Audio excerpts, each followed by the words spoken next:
ഇന്നലെ തിയേറ്ററുകളിലേക്ക് എത്തിയ രണ്ട് പുതിയ മലയാളം സിനിമകൾ, പോസിറ്റീവ് അഭിപ്രായങ്ങൾ ലഭ്യമായ സിനിമകൾ. ആ സിനിമകളുടെ ബോക്സ് ഓഫീസ് കളക്ഷൻ വന്നിരിക്കുകയാണ്. നുണക്കുഴി എന്ന ബേസിൽ ജോസഫ് നായകനെത്തിയ സിനിമ ജിത്തു ജോസഫ് സംവിധാനം ചെയ്ത ആദ്യ ദിവസം തന്നെ തിയേറ്ററുകളിലെ പോസിറ്റീവ് അഭിപ്രായം ലഭ്യമായ ഒരു ഫാമിലി കോമഡി എന്റർടൈനർ സിനിമയാണ്. ഇപ്പോഴത്തെ സിനിമ ആദ്യ ദിവസം പ്രതീക്ഷിച്ച പോലെ 1.5 കോടി രൂപയ്ക്ക് മുകളിൽ കേരള ഗ്രോസ് നേടിയെടുത്തിരിക്കുകയാണ്. 1,75,00,000 രൂപയാണ് ഈ ബേസിൽ ജോസഫ് സിനിമയുടെ ആദ്യ ദിവസത്തെ കേരള ഗ്രോസ്. വളരെ മികച്ചൊരു തുടക്കം സിനിമ കേരള ബോക്സ് ഓഫീസിൽ തുടങ്ങിയിരിക്കുകയാണ്.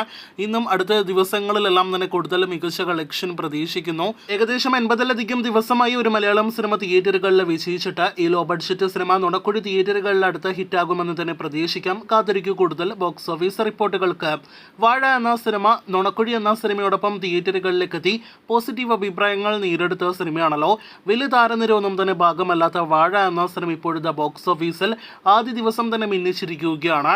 1,43,00,000 മുകളിൽ കേരള ഗ്രോസ് ആണ് സിനിമ ഇപ്പോഴത്തെ ആദ്യ ദിവസം പുറത്തു വന്ന യഥാർത്ഥ കേരള കളക്ഷൻ പ്രകാരം നേടിയെടുത്തിരിക്കുന്നത്. വളരെ മികച്ച കളക്ഷൻ സിനിമ ആദ്യ ദിവസം നേടിയെടുത്തിരിക്കുന്നു എന്നതിലുപരി വാഴ എന്ന സിനിമ ഈ വർഷം തിയേറ്ററുകളിലേക്ക് എത്തിയ പല പ്രധാനപ്പെട്ട മലയാളി നടന്മാരും മുൻനിര താരങ്ങളുടെ സിനിമകളെക്കാളും കൂടുതൽ FT കളക്ഷനാണ് നേടിയെടുത്തിരിക്കുന്നത്. വാഴ പോലെ ഒരുപറ്റം യുവാക്കൾ പ്രധാന റോളുകളിലെത്തി തിയേറ്ററുകളിലെ വലിയ തരംഗമായി മാറിയ 100 കോടി കളക്ഷൻ നേടിയെടുത്ത നെസ്ലൻ സിനിമയാണല്ലോ പ്രേമലു. ചിത്രത്തിന്റെ ആദ്യ ദിവസത്തെ കേരള കളക്ഷൻ പോലും 96 ലക്ഷമാണ്.